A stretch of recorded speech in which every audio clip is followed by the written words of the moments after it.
மாண்புமிகு முதலமைச்சர் அவர்கள்.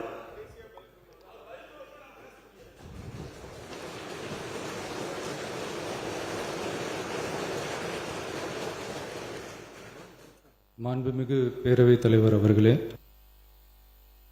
காவிரி விவகாரத்தில் எதிர்கட்சி சில விவரங்களை கேட்டிருக்கிறாங்க. காவிரி நமக்கு உயிர் ஆதாரம், நம்மளோட உணர்வு ரீதியான ஒன்று. அதனால் அதை வச்சு அரசியல் பண்ணுற எண்ணம் துளி கூட நம்ம அரசுக்கு இல்லை.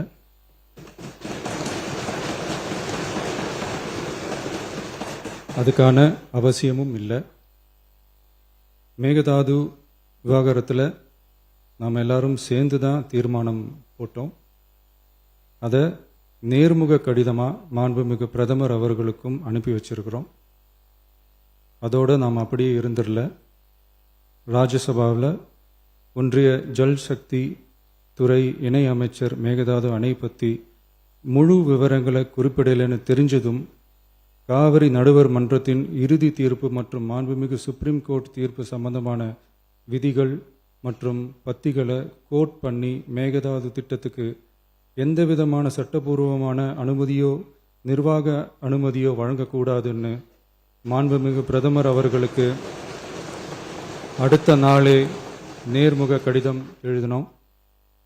காவிரி நதிநீர் பங்கீட்லேயும் சரி, மேகதாது அணை கட்டுற முயற்சிகளை தடுக்கிறதுலையும் சரி, தமிழ்நாட்டோட உரிமையை நம்ம அரசு கொஞ்சம் கூட விட்டு தரவே தராது. அதுதான் நம்மளோட நிலைப்பாடும்.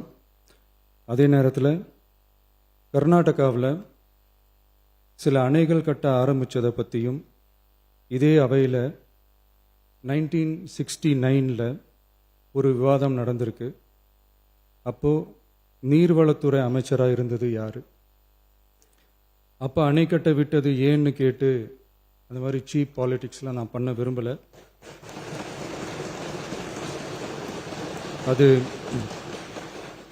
அது நம்ம நோக்கமும் இல்லை. ஏன்னா காவிரி விவகாரத்தை ரொம்ப கவனமாக கையாளணும். எந்த கட்சி ஆளுகிறது, எந்த கட்சிக்கு பெருமை, யாருக்கு பெருமைன்னெலாம் பார்க்கக்கூடாது. இது தமிழக மக்களுடைய பிரச்சனை அப்படின்னு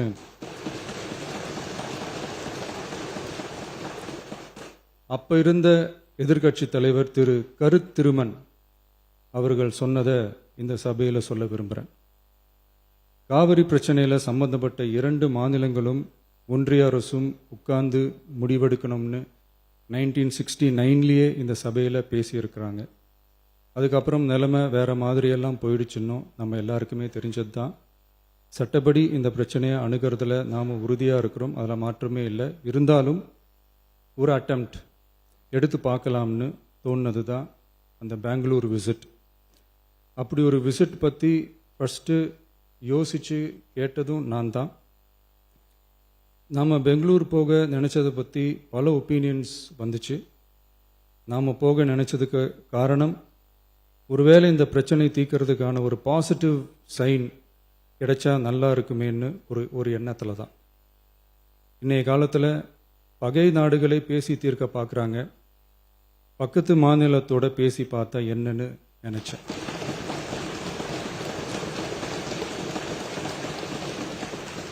அதனால தான் அப்படி ஒரு அட்டெம்ப்ட் எடுக்க நான் ட்ரை பண்ணோம். ஒருவேளை அந்த அட்டெம்ப்டில் ஒரு அவமானம் நேர்ந்தால் என்ன செய்யன்னு சில பேர் கேட்டாங்க. அப்படி நடந்தால் தமிழ்நாட்டு மக்களுக்காக அதையும் தாங்க தயாராக தான் இருக்கேன்.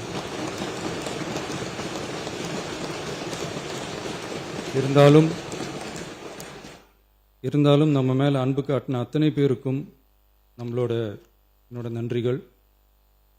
இந்த காவிரி விவகாரம் பற்றி மாண்புமிகு நீர்வளத்துறை அமைச்சர் அவர்கள் உரிய விளக்கம் அளிப்பார். அதே மாதிரி காவிரி பிரச்சனையால் பாதிக்கப்பட்ட விவசாயிகளுக்கான அந்த இன்சூரன்ஸ் பிரீமியம் அரசே கட்டுறதை பற்றி கேட்டிருந்தாங்க. அதுக்கான விரிவான பதிலை மாண்புமிகு விவசாய அமைச்சர் அவர்கள் தருவார். அப்புறம் இந்த குறுவை சாகுபடிக்கு அந்த நிவாரண தொகுப்பு பற்றி எதிர்கட்சியிலேருந்து கேட்டிருந்தாங்க.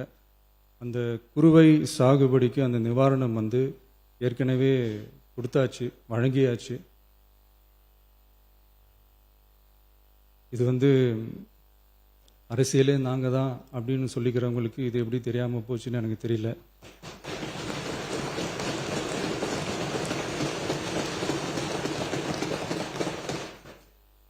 முன்ன பின்ன பேப்பர் படிச்சிருந்தா நாட்டில் என்ன நடக்குதுன்னு தெரிஞ்சிருக்கும்.